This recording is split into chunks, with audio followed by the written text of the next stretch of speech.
Afternoon. This is a panel discussion sponsored by the Canada-CARICOM Institute on the Canada-CARICOM Strategic Partnership.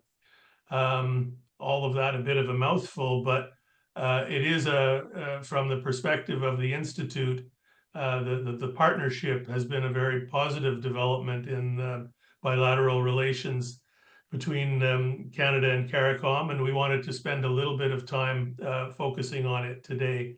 My name is Robert Reddy. I'm a retired Canadian diplomat. I've spent most of my life in the department serving as a trade negotiator, but my final assignment with the department was as High Commissioner to Jamaica and the Bahamas, which kindled a great interest in all things Caribbean, and has led me to take on the role of Executive Director of the Canada-Caribbean Institute. I'll come back a little bit later to provide a little more information on the Institute. But for now, I just wanted to introduce what it is we're going to do today. As all of you will know, you're all interested in Canada-Caribbean matters. Canada and CARICOM have had a long and positive relationship. This relationship appears to be getting even closer with the announcement last October in the Leaders Summit between Prime Minister Trudeau and the heads of government of CARICOM states that the two sides had finalized something called a Canada-CARICOM Strategic Partnership. Now, as I said earlier, on the surface, this seems like really positive news, and the CCI, the Canada-Caribbean Institute, fully supports it. And we've written to government congratulating governments congratulating them on this. But in today's panel, we wanted to get a better understanding of what this actually means. Does it represent a significant step forward in the bilateral relationship, or does it represent really more of the same with a slightly new term put around the relationship? We are joined today by people who should know. Elizabeth Solomon, who is yet to log in, but who I hope will log in, is from the CARICOM Secretariat. Sylvie Bédard is from Global Affairs Canada, and they were two of the officials who would have been involved in negotiating the partnership. And we're also joined by Professor Andy Knight, who is an international relations professor and longtime analyst of Caribbean international relations. I'll introduce each of them just prior to their presentations. A few final words from me before we get started. The panel is being recorded and will be posted online following the event. As usual in these Zoom panels, when you have questions, send them in via the Q&A function at the bottom of the screen, and I'll attempt to stay on top of them and ask them on your behalf. To Andy Knight to get us started on some of the substance of the panel. I have to say, for each of the panelists, their resumes are too detailed to go into in full. I've taken the liberty of doing a bit of a quick edit just so that we can get to what it is we want to talk about. But Andy is a professor of international relations in the political science department at the University of Alberta and past chair of the department. He's a fellow of the Royal Society of Canada, a senior fellow of the Institute for Peace and Diplomacy, and he's a former director of the Institute of International Relations at the University of the West Indies, and co-founder and former head of the Diplomatic Academy of the Caribbean. He's the editor of several international journals, and he established the Caribbean Journal of International Relations and Diplomacy. So I think he's well suited to be a speaker and a commentator on these developments that we're talking about. In March of 2021, Andy was awarded the University of Alberta's highest honor, the University of Alberta's Distinguished Professor. He was also in 2021-22 Fulbright Distinguished Chair in International and Area Studies at Yale. He's a prolific author with too many publications to mention today, but I would like to note his most recent project, or one of his recent projects, which has been to create a micro course entitled Black Canadians, History, Presence, and Anti-Racist Future. This is a course, an electronic course that is online. It's available free of charge on a website called Coursera. I can personally attest to its value as a learning tool to, I guess, better understand the history of anti-Black racism in Canada, and would commend it to all of you. But Andy, I wonder if you could kick us off with a discussion of sort of the context around the strategic partnership. And as you're doing that, I'm going to try to see if we can get Elizabeth online and if we can verify what's going on with the chat feature. Thank you. Thank you very much, Robert, and welcome to all. I can see the numbers are growing in the participant list, so welcome to you all. This is a very important discussion, especially in light of the fact that we are living in what I like to call the interregnum, that period of time when there is a transition between one world order and the next. Of course, we know that 1945, that world order that was built around US hegemony, that world order that we've come to recognize as being very important for most of the regional linkages that we've made between Canada-CARICOM. That world order is now being challenged in many different ways, and we see this challenge being played out since 1989, I would say, at the end of the Cold War, but even more so today. We see this a challenge to the pillars of what I call the Westphalian world order. That has an impact, of course, on foreign policy. Now, Robert mentioned the Canada-CARICOM strategic partnership, and that partnership is based on the recognition that for a long time there has been a long-standing and multifaceted relationship between CARICOM and Canada. And it is a relationship that's based on mutual respect, on shared values, and on common goals. And in this partnership, I think we hope to leverage Canada's strengths and Canada's resources to support development and the well-being of people in the Caribbean region. And we have a good relationship, of course, with Canada over the years. Recently, we've seen a kind of a fraying of the relationship in some ways. When you look at the attempts by Canada to become a member of the Security Council, for example, some countries that were formerly very supportive of Canada's role within the United Nations had questions about Canada's sincerity. So I think it's important for us at this particular moment to really understand this framework for collaboration and engagement between Canada and the member states of CARICOM. And I can see that Elizabeth has now joined us, and she's a good representative of the CARICOM region. And I've known Elizabeth for some time now, and she's a wonderful person to work with on these kinds of issues. So let me just go through quickly the current, what they call the current geopolitical context within which this framework has been established. The geopolitical landscape really influences Canada-CARICOM's foreign relations and is shaped by a number of items. Starting first of all with the global economic shifts that have been occurring. Recently, the rise of China, the rise of emerging markets, the expansion of the BRICS, for example, the shaping and the shifting focus towards Asia-Pacific economies. These are part of the trends that we're noticing at the global level, the global economic shifts.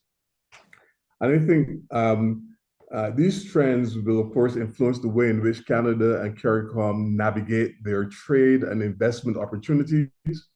And I particularly since COVID-19, we noticed that the pandemic itself allowed us to realize the extent to which there are concerns about our global economic instability and the kind of trade dynamics that will affect the relationship between Canada and CARICOM in the future. The next item I think is very important for us, especially in light of what we witnessed just a couple of weeks ago, and that is the impact of climate change and environmental concerns. And of course, Beryl, the hurricane that barreled through the Caribbean, is just the most recent environmental threat to the Caribbean region.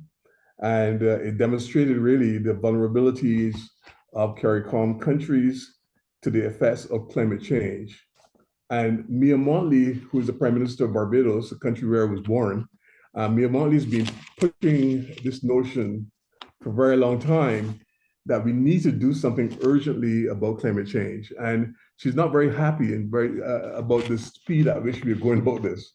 And I think the concerns about the hurricanes, the concerns about sea level rise, the concerns about natural disasters, certainly are testament to the points that she'd been making at the international level. Canada has been an advocate, of course, for climate change action. The Trudeau government has indicated, for example, that on several occasions, that Canada will support CARICOM in its efforts to create climate resilience and adaptation. There are different initiatives that have been put in place, and I think Sylvie would probably be the best person to talk about those. But these initiatives, funding preparedness and programs that are much needed for the Caribbean region are being considered. The next item, of course, is security and stability. And I mentioned just before we came online to Robert, that I would mention the book by Iblo Griffith, which I have in front of me right now, called Challenge Sovereignty, the impacts of drugs, crime, terrorism, and cyber threats in the Caribbean. Now, what this book has done is really to frame this issue of security in this context of what they call intermesticity, the relationship between the global and the local when it comes to dealing with these problems that challenges the sovereignty of nation states. Now, we go back to 1648 and the Westphalian Treaty, you realize that that's where the principle of sovereignty was first emerging. And that principle is being obviously challenged today. I remember Mark Zacher from UBC had written a book about the crumbling pillars of Westphalia. And I think the book that Ivor Griffith has written demonstrates the extent to which those challenges to sovereignty exist within the Caribbean region, and particularly in the area of security. So issues like drug trafficking, organized crime, terrorism even, migration impacts and so on are definitely a concern in this framework that we're talking about, the Caribbean Canada framework. Canada, of course, has collaborated with CARICOM in many of these areas aimed at enhancing regional security, aimed at improving law enforcement and judicial cooperation, and aimed at capacity building. A lot more can be done, but I think I want to emphasize the fact that Canada is already being involved in trying to help CARICOM in this very important area of security and stability. The next area, of course, is multilateral engagement. And of course, Canada and CARICOM are both active members of a number of multilateral clubs. We know that Canada has a relationship with the Caribbean countries within the UN system. And that's a very big concern right now, especially in light of the fact that that relationship has sort of waned a little bit, I think, in the last few decades. But I believe it's being brought back on track because there's a momentum now for Canada to engage more with the Caribbean countries in the UN, and also other small states as well.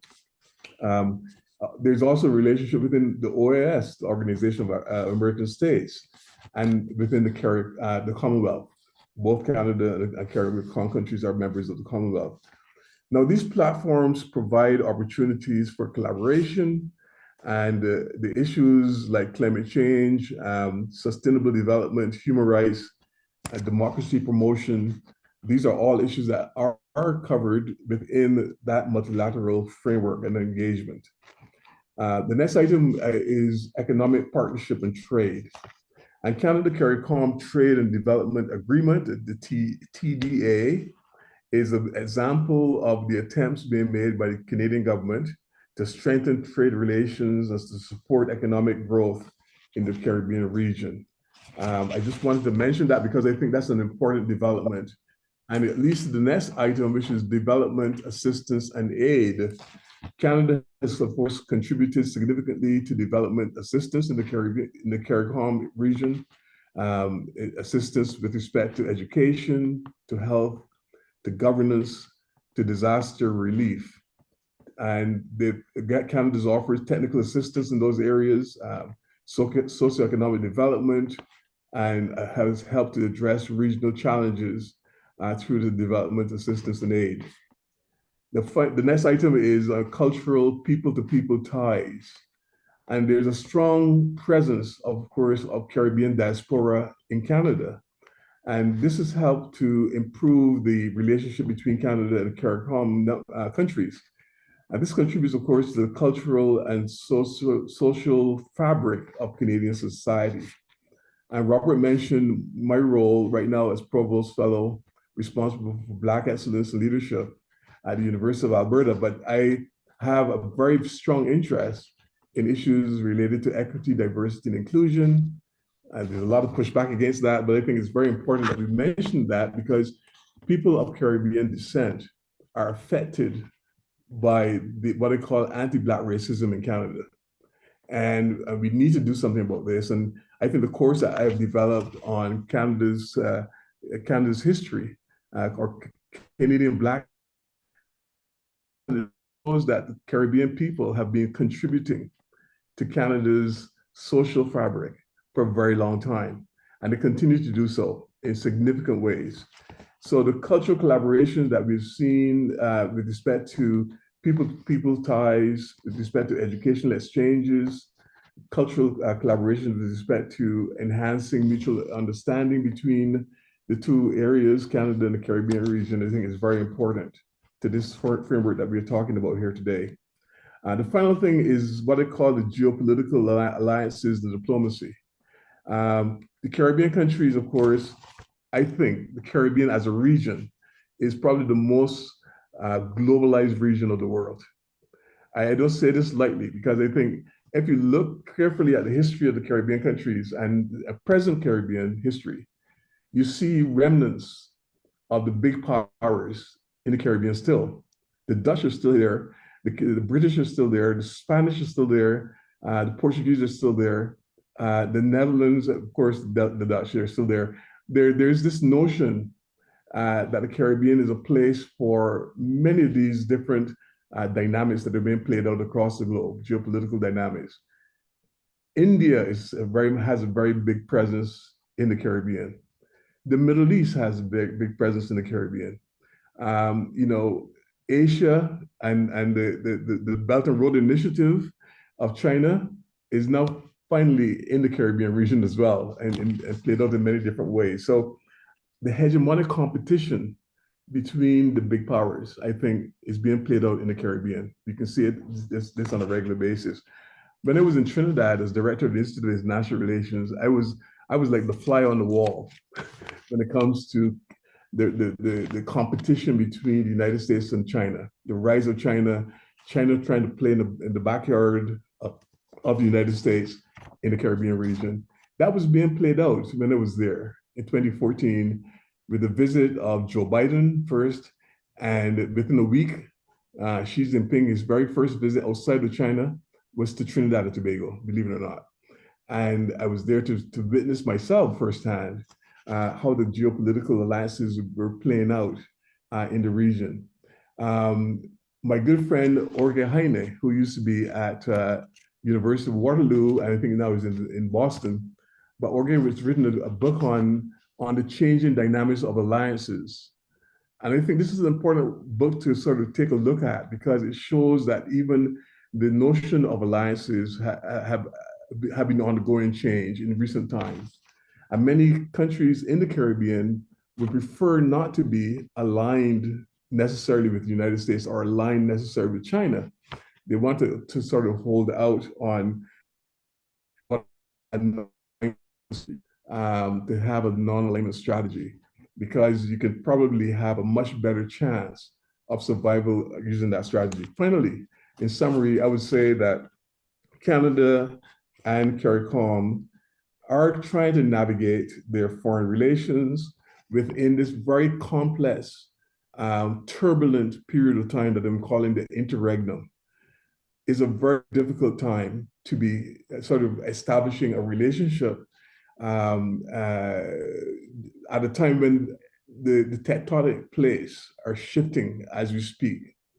A time when the climate change issues are becoming so important, at a time when the economic issues are becoming important, at a time when issues related to race has become very important.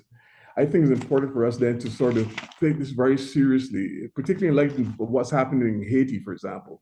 Canada can play a major role in Haiti because it has a very strong Haitian diaspora, as you know, in our country. Canada has pledged $122 million to improve the security situation in Haiti, which means aiding the Haitian National Police Force, aiding with things like dealing with gang-related violence, aiding with judicial and border security issues and management issues. This is a very important role that Canada can play. I would suggest that as we develop this framework between Canada and CARICOM, that we pay particular attention to the most vulnerable aspects of the region, Haiti being one of them. So I'm going to leave it there because I know that, first of all, Sylvie would have a lot to say about what Canada has actually done, and Elizabeth will have even more to say about what CARICOM has been doing recently. So thank you very much for having me. Andy, thank you very much. I have a couple of questions for you, but I'm going to put off my questions for the time being and turn next to Elizabeth, who I will introduce in just a moment. I did want to say, Andy, there have been a couple of questions come in wanting the name and author of the book you referred to. Right. I'm thinking what you could do, Andy, is maybe send that information to me, and I'll send an email to the people who are in attendance, and we'll make sure everybody has a notation for that publication. Will do. Elizabeth Solomon, I want to thank you for joining us, and as I have done to the other panelists, apologize for any of the technical glitches. You're a nimble group of panelists. I have to thank you for sticking with it and eventually logging in. Most appreciated. Elizabeth Solomon is the Assistant Secretary General for Foreign and Community Relations at the CARICOM Secretariat. She is a national of Trinidad and Tobago, and she has more than 30 years of legal, communications, and foreign service experience at both regional and international levels. Elizabeth has served in various senior level capacities in the United Nations system, covering complex conflict recovery, governance, and foreign relations issues, including in the Office of the Special Advisor to the Secretary General's Good Offices mission in Cyprus, the Office of the Resident Coordinator, Sierra Leone, and UN missions in Kosovo and in Bosnia-Herzegovina. She's also served in the United Nations Department of Political Affairs as team leader for the Caribbean desk. She is a certified mediator and arbitrator and has served as a judge at the International Court of Trinidad and Tobago, at the Industrial Court of Trinidad and Tobago, prior to taking up the appointment as Assistant Secretary General, Foreign and Community Relations at CARICOM. Elizabeth is, as I said at the beginning, one of two of our panelists who would have been involved in the negotiation and drafting of the strategic partnership. The panel is really hoping to get at the context and the content of the strategic partnership, to get a better idea of what we can expect from it and how we might relate with it in terms of going forward, particularly from the perspective of the Canada-Caribbean Institute, but presumably from the perspective of a number of our audience members. So with that, by way of introduction, Elizabeth, I would turn it over to you. And once again, thanks for being able to be here. Ambassador Reddy, can you hear me? I have to check. I can. Okay, all right. Thank you very much. And yeah, we did have a bit of a challenge getting on, but we're kind of used to this kind of, as you say, being flexible and agile technology-wise in this region and from serving in the field. Hello also to everyone and all of you. Thank you all for joining this conversation. A special hello to my dear friend, Andy. It's really amazing to be talking to you again about these issues. And as you were speaking, of course, I remember our many conversations that went on and on about these issues and the hemisphere and global relations generally. And also greetings to Sylvie, Bédard, who I guess we will hear from in just a moment. So good afternoon to all. And I have a bit of a long presentation, so forgive me, but hopefully it doesn't go too long. But I thought, given that this is the first of this type of exchange and the first type of engagement since we've settled on the partnership, the framework, that it would be good to sort of put information in terms of the history and the future of this engagement. So let me at the outset state how important and pleased CARICOM is to partner with the Canada-Caribbean Institute and Global Affairs Canada to discuss the outcomes of the historic CARICOM Canada Summit held in Ottawa in October last year. I'm going to be a lot more circumspect than Andy, of course, given the diplomacy of the situation, and I see your smile. But this event is important and it's timely, as consultations are still ongoing as to the operationalization of the newly launched CARICOM Canada Strategic Partnership, which was, of course, the highlight of that summit. Allow me to begin with a brief historical overview and some main points on the relationship between CARICOM and Canada. This will be followed by a few elements regarding the establishment of the CARICOM Canada Strategic Partnership. And then I will touch on the operationalization of the partnership and highlight some of the issues identified by CARICOM for enhanced cooperation within the context of this new mechanism.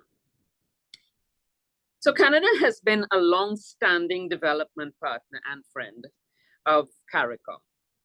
On policy matters, the Government of Canada shares the community's interests and understanding on a number of issues, such as the concept of small states, their vulnerabilities, the need for special treatment.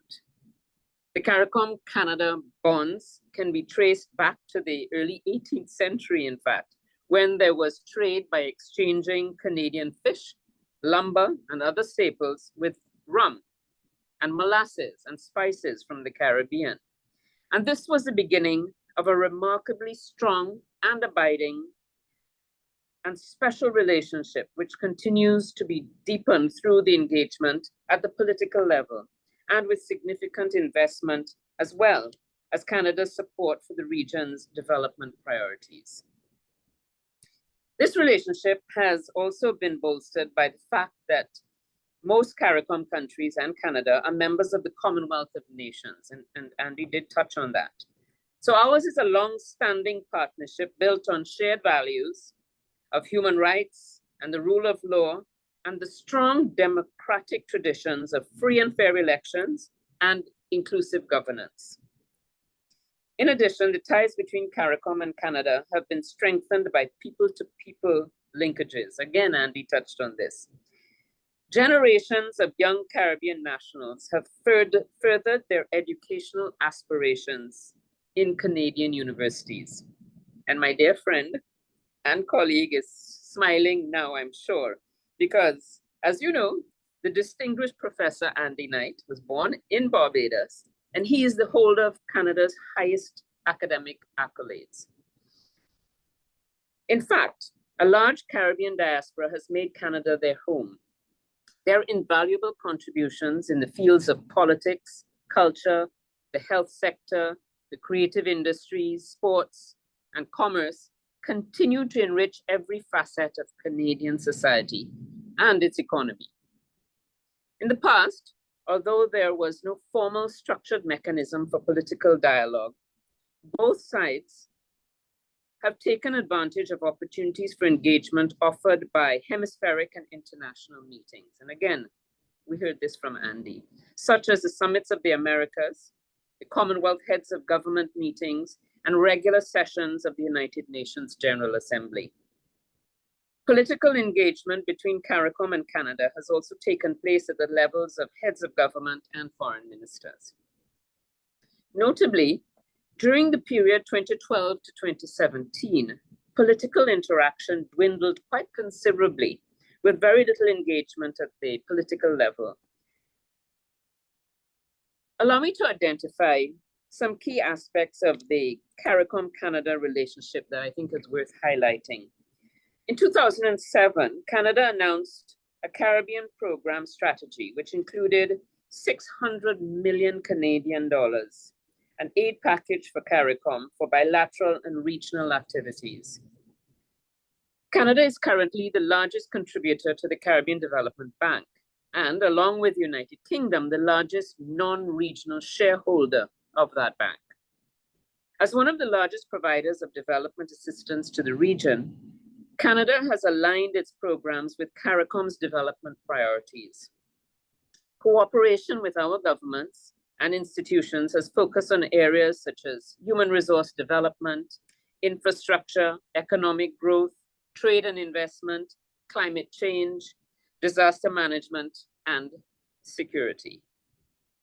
It is also very important to mention that Canada provides development assistance to Haiti and has been a strong advocate in support of the CARICOM Good Offices initiative.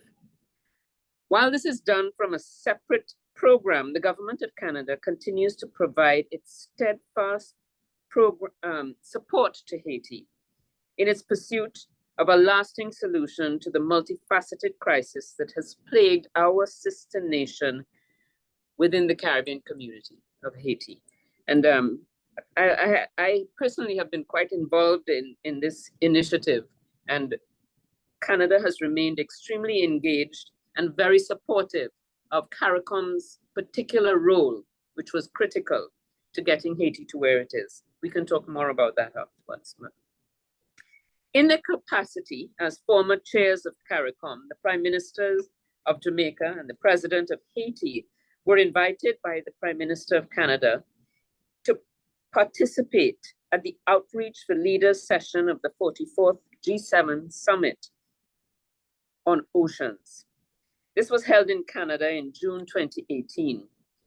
Prime Minister Trudeau's invitation afforded the CARICOM leaders the opportunity to sensitize their counterparts of the G7 to some of the pressing issues of concern to the region.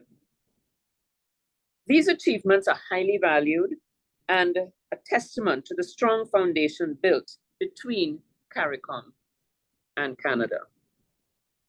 Since the assumption to office of the Trudeau administration in 2015, the CARICOM-Canada relationship has been heightened. This is illustrated by the number of high-level and ministerial engagements which have taken place in recent years, and the strengthening of cooperation activities between both sides. Following its re-election in 2021, the Trudeau administration, there has been a re-energization of the relationship between Canada and CARICOM. Engagements have taken place at the highest political, ministerial, and official levels. And these meetings culminated in the 2023 CARICOM-Canada Summit that served to further nurture the partnership and provide political guidance. The outcome of this leader-level engagement has been the launch of the CARICOM Canada Strategic Partnership, which is a new framework for deepening cooperation through high-level engagement and follow-up on joint actions.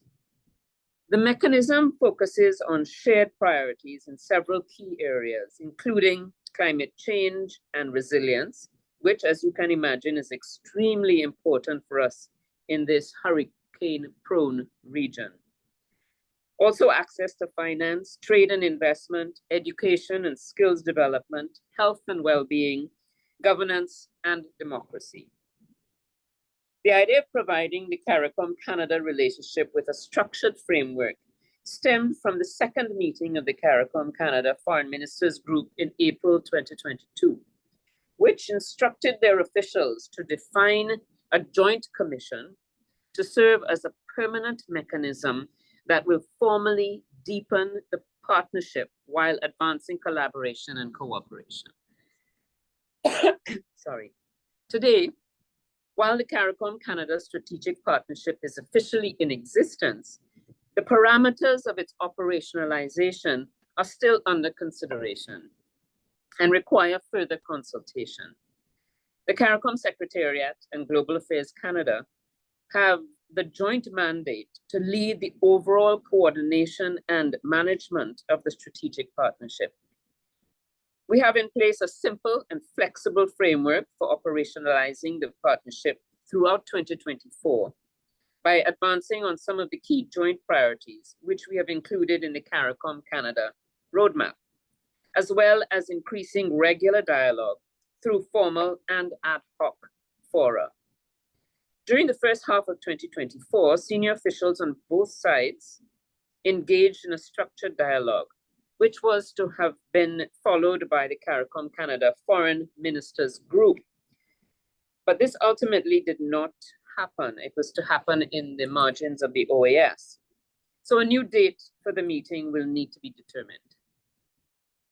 For the remainder of the year, we aim to expand our ad hoc engagement through facilitating and encouraging such meetings on the margins of regional and international summits, and through expert dialogues, such as these, between relevant Canadian and regional institutions.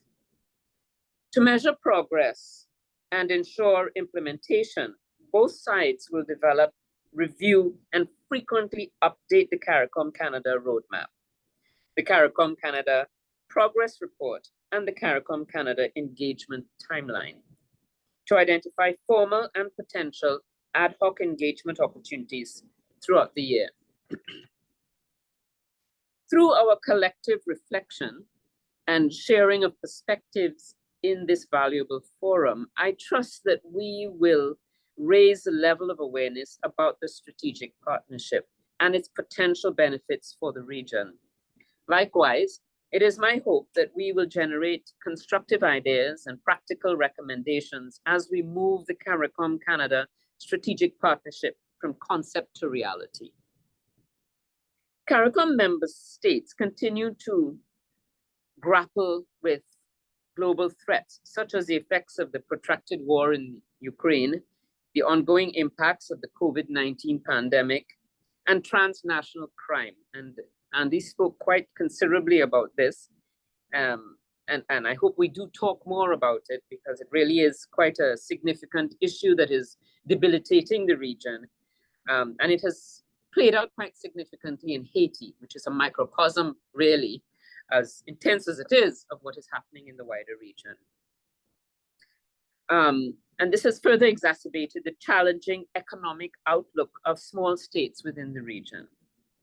Many of our member states are facing exceedingly high debt burdens, loss of correspondent banking relations, blacklisting, lack of access to concessional financing, and most critically, climate change. Not unlike some parts of Canada, some CARICOM member states experience climate change as an existential crisis. At this time of year in particular, we feel the warming of the planet as a clear and present danger. The devastation caused by the recent passage of Category 5 Hurricane Beryl, particularly in Barbados, Grenada, Jamaica, St. Lucia, St. Vincent and the Grenadines, and to a lesser extent in Tobago, and the humanitarian crisis that is unfolding highlights the stark vulnerabilities of small island and low-lying coastal developing states. This highlights an urgent need to rethink the whole process of dealing with post-natural disasters and our collective efforts in the reconstruction process. In terms of the community's engagements in international fora in the face of the current global environment, member states of the community have begun to define new priorities. Again, Andy touched on this, and to reshape their cooperation with international partners. With Canada, CARICOM has reaffirmed the dynamic partnership and renewed commitment to joint actions to address global challenges, including climate change and related financing mechanisms. So that the strategic partnership agreement between CARICOM and Canada therefore signifies several positive developments, including a stronger and more productive partnership that focuses on collaboration towards finding resources and solutions to address key regional challenges. As it relates to climate change, it is envisaged that Canada's expertise and resources will be valuable in assisting CARICOM member states to adapt to the effects of climate change and to develop sustainable practices. On the matter of access to finances, our collaboration will lead to increased access to financing and investments for CARICOM nations, which will allow for the fueling of economic development and social programs. With regard to regional security, cooperation on issues such as transnational crime will be of benefit to all parties involved, leading to a safer region in general. Enhanced trade and investment with Canada can also create new economic opportunities, meaningful jobs that encourage CARICOM nationals to remain in the region, and growth for CARICOM countries. Other critical areas that will need to be addressed are agriculture and food and nutrition security, access to concessional financing based on vulnerability, and the restructuring of the international financial architecture as envisaged in the Bridgetown Initiative. Sorry.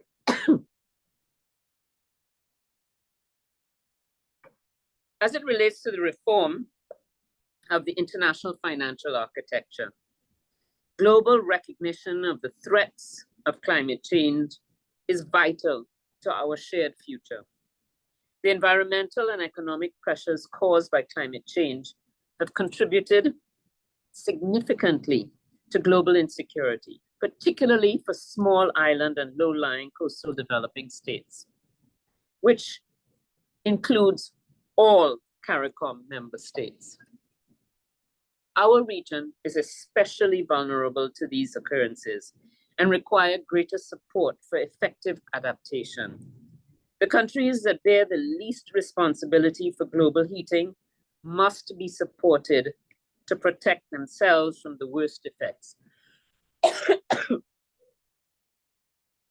Climate justice includes access to concessional financing to ensure our continued survival, and that of all SIDS globally. This is the context in which we have called for reform of the global financial architecture. CARICOM member states therefore count on development partners, particularly Canada, with which the community has a long-standing and mutually beneficial friendship, to leverage their influence within the donor community to champion the region's call for support. So, in closing, united by our shared priorities, we enter this new era of CARICOM Canada collaboration with unwavering commitment to those priorities. They are the fundamental building blocks of a future we will collectively shape as we seek to address the challenges that confront us, strengthen regional integration, and achieve sustainable development. Thank you.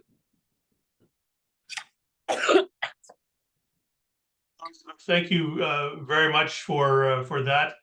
I have to say that listening to your presentation, I was struck that the sort of low point in the Canada-Caribbean or CARICOM relationship tracked almost exactly the period of my posting to Jamaica, which is perhaps unfortunate. I hope it wasn't personally laid at my feet, but it's one of the reasons why I'm so excited about the development of the strategic partnership and my involvement with the Canada-Caribbean Institute. I can maybe help remedy some of that, but thanks.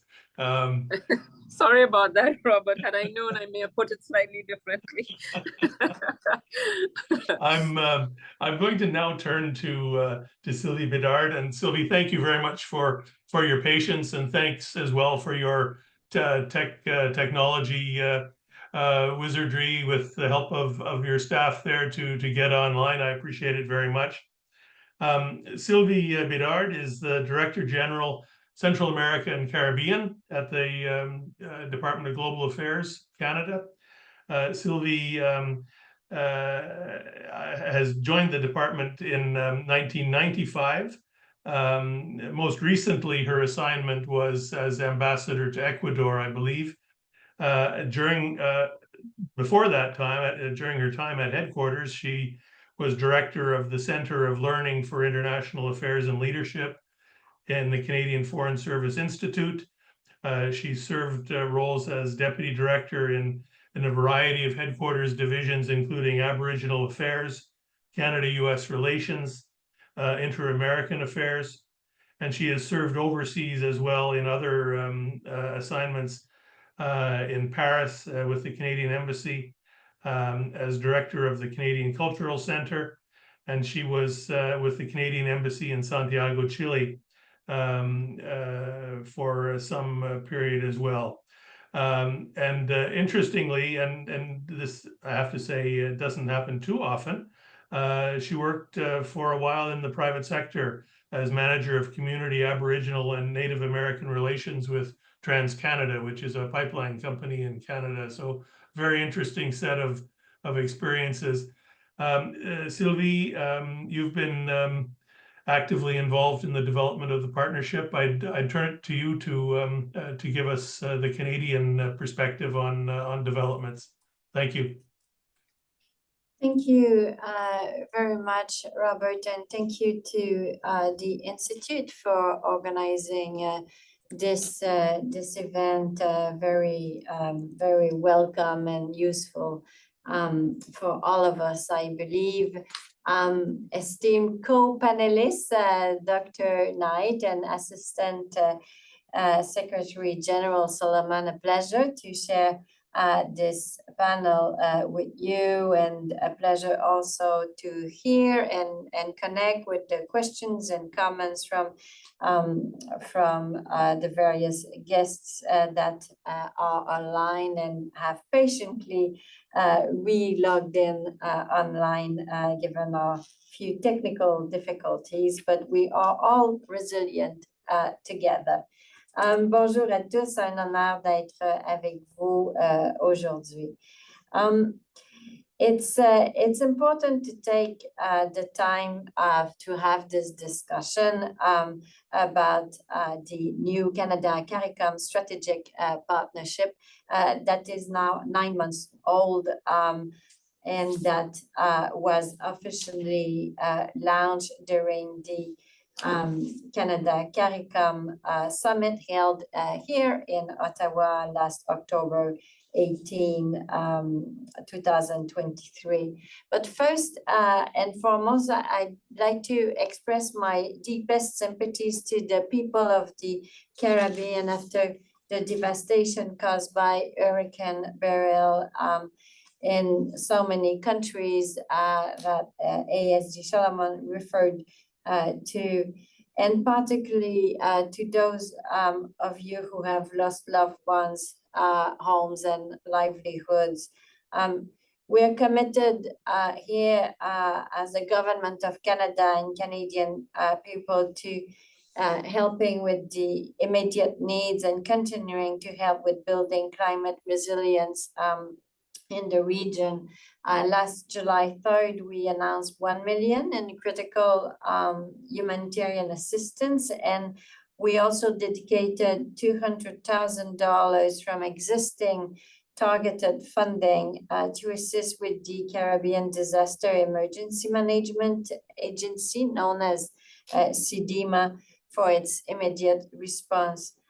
Above that, the World Food Programme's response is also being coordinated out of the logistics hub in Barbados that was established with Canadian funding. So just to say, we are deeply committed to supporting people affected by severe weather crisis in the region. Will always be there in times of needs as friends, family, and strategic partners. Which brings me to say a few complimentary comments to those heard by my fellow panelists about Canada's evolving and strong relationship with the CARICOM. Last year, just before the third annual Canada-CARICOM Foreign Ministers group meeting, where our foreign ministers formally endorsed the strategic partnership, I also had the honor to provide welcoming remarks for a policy lab that examined Canada's strategic engagement with CARICOM. Et à ce moment, j'avais partagé quelques idées sur la relation entre le Canada et la communauté caribéenne, et celle-ci demeure d'actualité aujourd'hui. At the time, I had said that significant economic headwinds and geopolitical shifts within the hemisphere and across the globe were making it more important than ever for Canada to cultivate strategic alliances with our like-minded partners. And Dr. Knight referred to that context as an important backdrop for us to strengthen our partnership, and referred also to the CARICOM's non-alignment strategy. And for us, as the government of Canada, it's very significant for us to be able to listen to that diversity of perspectives that is offered to us by the CARICOM and Caribbean countries in the context of the complexity of the evolving geopolitical context. I had also highlighted a while back how our Caribbean neighbors were faced with manifold threats, from inflation and supply chain disruptions to climate change, rising violent crime, and a complex crisis in Haiti. And I had underscored how elevating our partnership with the Caribbean community was both necessary to address their vulnerabilities as small states, but also to address as strategic partners key regional, hemispheric, and global issues while defending our shared democratic values, human rights, peace and security, and the rule of law. We have since elevated our relationship to the status of strategic partners. If we look at the historical background that led to this, we could say that it's been 4 to 6 years in the active making. During this time, we effectively witnessed the elevation of the relationship between Canada and the Caribbean from one of ongoing engagement based on a shared history and geography to an enhanced and dynamic partnership through sustained leader and ministerial engagement on areas of mutual interest and priority, both bilaterally and in multilateral forums. Our inaugural senior officials dialogue was held virtually in June 2020 in response to a commitment made by former Foreign Minister Champagne on behalf of Prime Minister Trudeau during the 31st CARICOM Heads of Government meeting in Barbados, a commitment to establish an annual dialogue between Canada and CARICOM. A year later, in February 2021, we held virtually, thanks to the COVID-19 pandemic, our first Foreign Ministers Group meeting. That group is an important institutionalized high-level forum in our strengthened partnership. It allows us to discuss shared priorities, current and emerging challenges, and solutions for the region. Our second senior officials dialogue, held in December 2021, led to the creation of our evergreen Canada-CARICOM roadmap for joint action that Assistant Secretary General Solomon referred to, an important tool we use to set out commitments for concrete follow-up and to help prepare the annual Foreign Ministers Group meeting.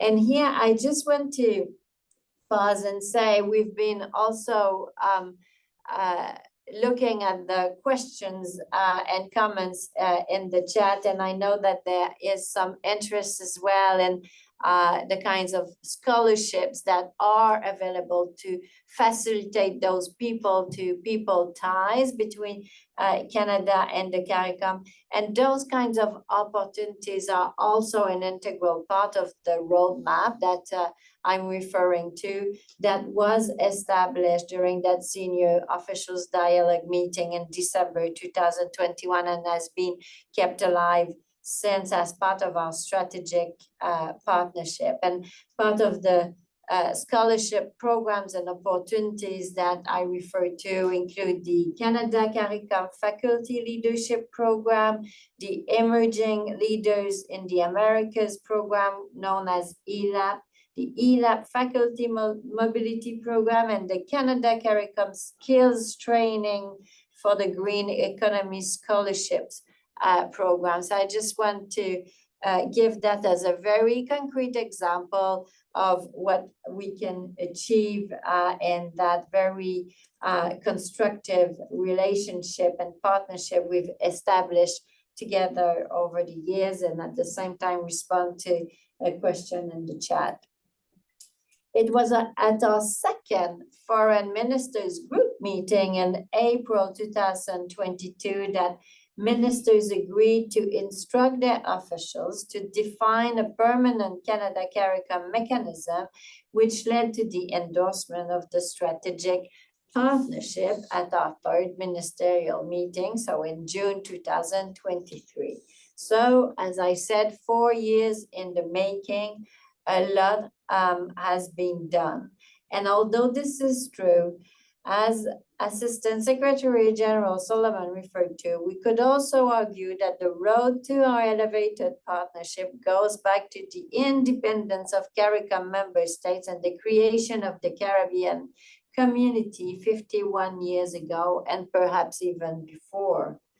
4 years in the making, although built over 50 years of friendship is what we tend to say. We've built together an enduring partnership, and it's been based on the strength of our people-to-people ties, our commercial engagement, our shared economic interest, and as I referred to before, the common values that we share and that have become even more important today in the context of the complex geopolitical context. So our strategic partnership may be new, but our deep and unwavering friendship is not. So we have officialized this strategic partnership, and one of the impacts of this is the deepening of institutional linkages through training, knowledge exchange, capacity building, and technical assistance initiatives. 9 months after our leaders launched the partnership, we are already seeing results in the form of forward momentum and strategic focus through continuous engagement at all levels, whether it's at the leader level, ministerial, parliamentary level, or senior officials level. A few examples: Minister Guilbeault met virtually with his Caribbean counterparts before COP28, so just a few weeks following the Canada-CARICOM summit in Ottawa, in order to discuss potential alignment and further engage with several of his counterparts whilst they were in Dubai, but also at the Global Environmental Facility Conference in Vancouver, and following that, at the Intergovernmental Negotiation Committee on Plastics that was held in Ottawa. I'm just giving this as an example of what we mean by this partnership. Minister Hussein attended the 46th CARICOM Heads of Government meeting in Guyana last February, where he also participated in a special COFCOR meeting with Caribbean foreign ministers. And he was also heading to Grenada a few days back for the heads of government and meeting of the CARICOM that had unfortunately to be postponed because of the Hurricane Beryl. As chair of the Caribbean Development Bank, Minister Hussein recently hosted here again in Ottawa the bank's annual meeting, welcoming and engaging with governors and ministers from the Caribbean. Earlier in June, we held our third senior officials dialogue, during which officials underscored the important progress made on funding commitments and shared priorities since the summit, showing excellent momentum on all fronts. The CARICOM caucus to Canada have also recently revitalized the Canada-CARICOM Parliamentary Friendship Group, and they also co-organized the Policy Forum with Global Affairs Canada in early June to discuss climate change and its impact on international security, with the participation of Minister Hussein, of Guyana's UN representative, of Canada's UN representative, and our ambassador to climate change. As well, and it was referred to by my co-panelist, the impactful difference that we were able to make together, Canada and CARICOM, to support the political governance transition in Haiti is absolutely something remarkable that we've achieved together over the last year. And it was extremely meaningful, I believe. I don't want to speak in the name of Haitian colleagues and the Haitian government, but it was extremely meaningful that the CARICOM was so deeply involved all the way to the head of government and head of state level in that discussion and facilitating the discussion on political governance and offering those extremely insightful perspective to bring together political actors of so many different parts of Haitian society that had never worked together before. And we see the positive results of that deep involvement taking place now with the new governance in Haiti. So what's next? Increased strategic focus and more frequent engagements allows for better and thorough discussions on issues of interest, and of course for more concrete actions and follow-up. La participation active et une communication accrue entre nos collègues d'Affaires mondiales Canada et de divers ministères et agences fédérales concernant l'engagement du Canada avec les Caraïbes sont également le résultat direct de notre nouveau partenariat stratégique avec la communauté des Caraïbes. there is, of course, room for growth within the framework of our strategic partnership. For example, it would be important to further broaden engagement with civil society and like the Canada-Caribbean Institute can help foment important discussions on issues of interest and find innovative ways to engage stakeholders and citizens in the implementation of the strategic partnership. Our people-to-people ties are so deep, and they give us that privilege, that opportunity to really bring all those various perspectives, expertise, experiences together and make this strategic partnership real and beneficial for people of the Caribbean and people of Canada and all of us together. Thank you so much for this opportunity, and I look forward to the discussion. So much, Sylvie. Excellent run through. Before we get into some questions, I just wanted to take a brief moment and do the obligatory commercial for the Canada-Caribbean Institute. My sense is there's probably a few people online who are not aware of what we are and what we're doing. It's an institute that's been around for only about 4 years. It was the product of discussion between Sir Hilary Beckles at the UWI, Gervin Fearon, who was president of Brock University at the time, and Richard Bernal, former CARICOM senior official. They really focused on what they all viewed as a lack of deep understanding in both Canada and the Caribbean generally about the extent and significance of the bilateral relationship and the need for an organization or an institute to focus on highlighting that cooperation and collaboration.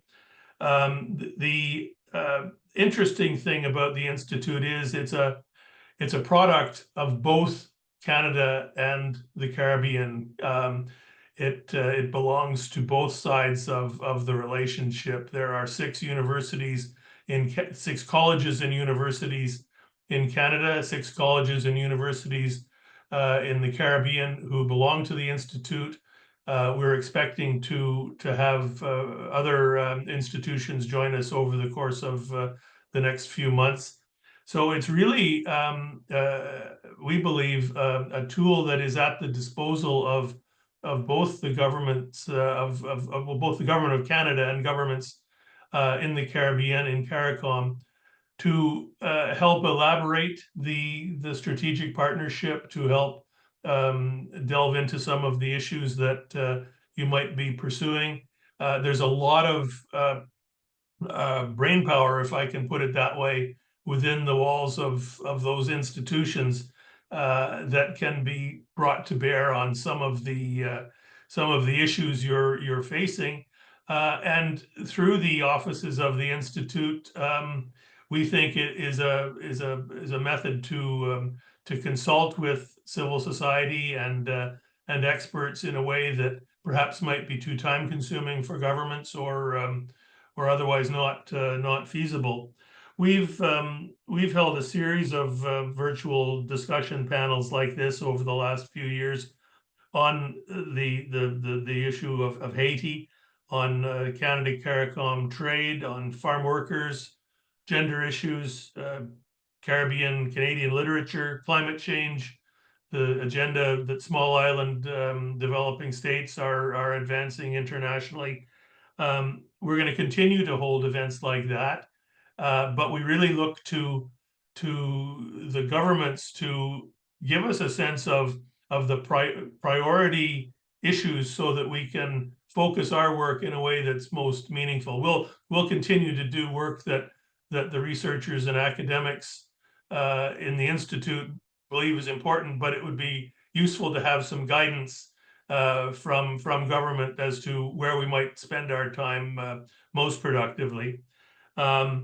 I would also say that the keynote or the marquee event each year of the Institute is a research symposium. We've held 2 to date, and we're holding a 3rd this October at McMaster University.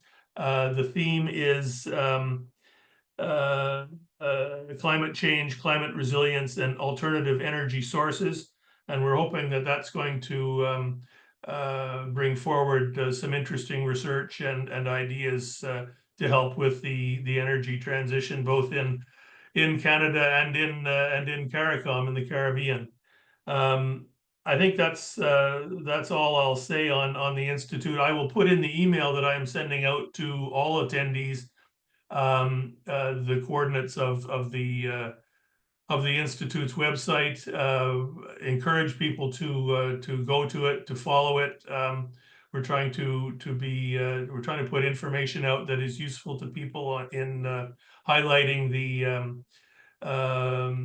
Canada-Caribbean, Canada-CARICOM relationship. So we look forward to working together with all governments in this process to advance the bilateral relationship further. Now we have a little bit of time. We were supposed to end at 4, but I think we can, unless Zoom is going to cut me off at some point, I think we can continue for a little while longer if people are able to stay. I'm just looking at one of the questions here. Okay, no, I'll come back to that. I guess I would maybe look to Andy to maybe kick off with a question to Sylvie and Elizabeth. Andy, if you have any, I have a number, but I just want to organize them in a way that that makes use of the time. So if you wouldn't mind, Andy, kicking us off with a question. Great. Thanks, Robert. I think it's important for us to, especially in light of the urgency of the climate change issue, to maybe delve in a little bit more in terms of what Canada has been doing to support the initiatives that Mia Montley has talked about in terms of making the Caribbean a lot more resilient to the climate issue. I mean, this is a major, I would say, it's a major issue for Caribbean countries, small island states in particular, but also countries like Guyana, that's on the continent, but also has some of the same challenges with the rising of tides and being a country that's more or less underwater to begin with along the coastal areas. So I was just wondering if you can talk a little bit more about what Canada has actually done. Maybe Sylvie can help us in terms of what Canada is actually doing right now to help to address this issue of climate resiliency. Sylvie, over to you. Yeah, thank you so much. Before I respond to the question of Dr. Knight, I just wanted to go back to what you were saying, Robert, in terms of the relevance and our appreciation for the Canada-CARICOM Institute and how these forums can feed in the development of our partnership and our common agenda. And I wanted to highlight an example that during our last senior officials meeting, we were able to bring in to the senior officials 2 recommendations that came specifically from the Canada-CARICOM Institute. One was to make better use of existing trade agreements already in place, like the TDA that was referred to earlier. And the other one was to support the creation of a Canada-CARICOM Business Association Chamber of Commerce to better engage the private sector. I just wanted to refer to that because certainly forums like this with a diversity of actors can be transformative, and we take note and we listen, and let's make sure we continue to do that. In terms of the question on what are we doing on climate resilience. We've been working a lot and listening a lot with our partners from the CARICOM on a number of fronts, whether it is about access to concessional financing, or whether it is through our Caribbean Regional Development Program. For instance, at the Paris Summit on New Global Financing in June 2023, so a year ago, Canada announced that climate resilience debt clauses would be offered in all new sovereign lending agreements. We also promoted the update of the climate resilient debt clauses in bond issuance, private sector lending, and by international financial institutions. Our $120 million policy-based sovereign loan to Guyana, for instance, announced by Minister Hussein last February 2024, now includes climate resilient debt clause. I just want to give that as a concrete example of the type of very concrete things that we've done and want to continue to do on climate resilience. Thank you. Sylvie, I'm just looking at a question that's come in from the audience, and I'll paraphrase. It's how could, excuse me, how could civil society engagement be broadened to enhance inclusiveness and participation in advancing the priorities of the Canada-CARICOM strategic partnership, and how can individuals participate in exchanges in this regard? That was, I mean, that's a big interest of the Institute, of course, in terms of how we can better play into some of the issues under discussion. I would say, in terms of an answer from me, and then I'll ask others to chip in. We at the Institute hold these panel discussions, as I've mentioned, on a variety of topics. Those are open to anybody to participate, and people just need to get on my mailing list, and you're on it now because you've registered for this event, and I'll be in touch later when we have future panel discussions. But as Sylvie just mentioned, out of those panel discussions can come ideas and initiatives that the Institute can put forward to governments. And in the case of that Sylvie just mentioned on trade, we'd had a couple of trade panels, symposia, and had a few ideas that we wanted to put forward to governments, and some of them seem to have been viewed positively, and that's great. But it's a sign that through these kinds of panel discussions, we hope to have further ideas that we can contribute. And so if members of civil society and other groups are wanting to engage, certainly through the panel discussions we're having, that's one way. But governments may be planning their own initiatives with respect to consultation. But I would turn to Sylvie and Elizabeth maybe to comment on that.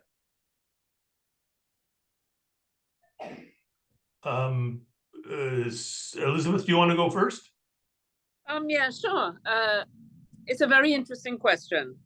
I think it's an important consideration, particularly since it is raised. Clearly, there is an interest in there being a more inclusive process to determine the priorities of the region in engagements such as this one between Canada and CARICOM in general.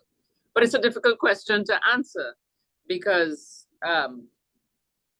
we have a process by which all 14 member states get involved in the designing and priority setting for such an engagement. And then, of course, as we go on, and we talked about the operationalization of the framework, part of that has to do with the Secretariat sharing that and getting feedback from all of the member states through our interlocutors. And we can only, so far, because we haven't thought through a different type of mechanism, but at this stage, what we do is rely on the member states to do their own, consensus building around what they determine the priorities are, and then we collectively have discussions at the level of foreign ministers and senior officials around those priorities.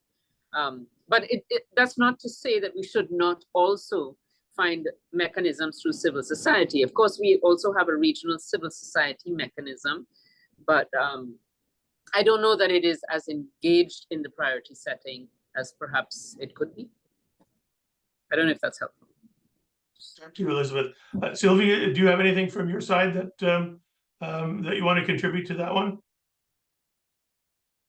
Very briefly to say, this strategic partnership and the extent of our interests and concerns we're trying to address is very, very large, right? I saw a question in the chat about what areas of study can be helpful to contribute to the advancement of the partnership. And just to give you a sense, I mean, here in Canada, it's not only Global Affairs Canada that is involved in the implementation of the partnership. The the interdepartment community is heavily involved. I refer to the number of ministers that have taken ownership of that partnership in their own relationship with their counterparts in the Caribbean. So I just want to say, anyone who has interest, whether it's on the trade angle, development angle, environmental and climate change angle, final health, I mean,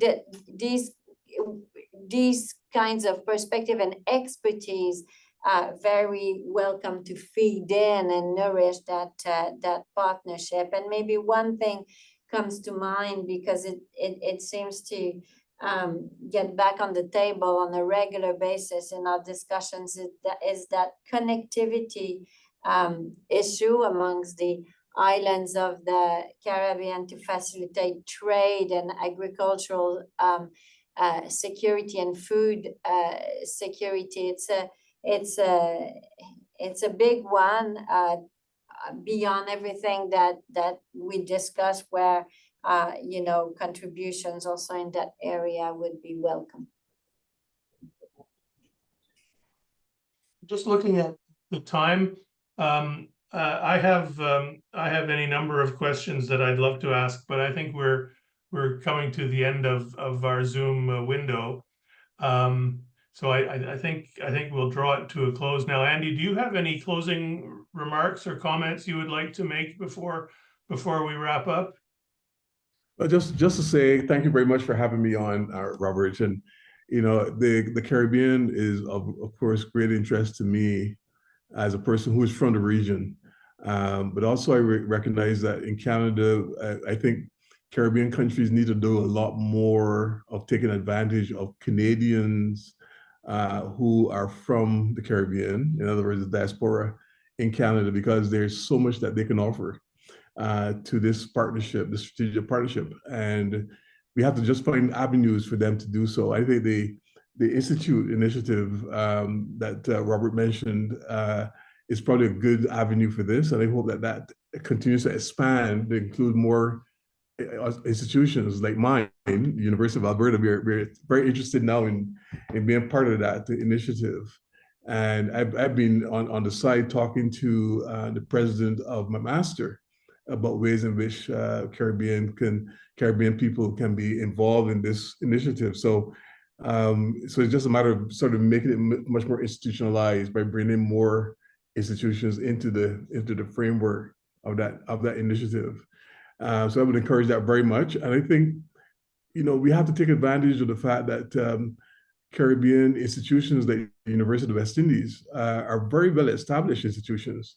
The biggest challenge for them is that they don't have the kind of financial support that's necessary for research that we have in Canada. So for example, there's no Social Sciences and Humanities Research Council or the Natural Sciences Research Council where people can draw from to get the kind of funding that's necessary to pursue the research that's necessary. And I think that's something that maybe Canada can help with. But we need to start a conversation of how can we deliver that kind of regional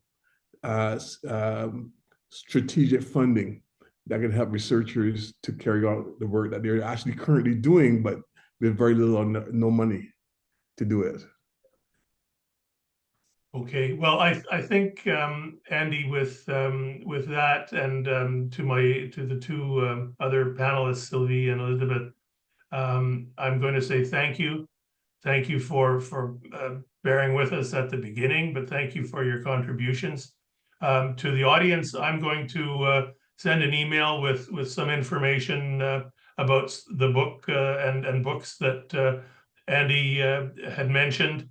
And I'll follow up with a little bit of information on the Institute. You'll have my email when I send that out if people are interested in pursuing questions about the Institute further. Please don't hesitate to contact me, and we'll keep you in touch with other panels that we might be holding on issue-specific topics. I'd mentioned one we're holding in a couple of weeks. Not maybe related to the strategic partnership, but a serious look at Austin Clarke, a very well-known Canadian Caribbean writer, and it's coming up to an anniversary that is going to be celebrated in Canada, and we'll be having a couple of events related to that. So one will be online, one will be in person, but information is on our website, and encourage everybody to register for that and any future events. But thank you once again, one and all. Thanks for the audience for sticking with us, and we'll be in touch. Thank you. Thank you. Bye-bye. Bye-bye. Bye. Take care.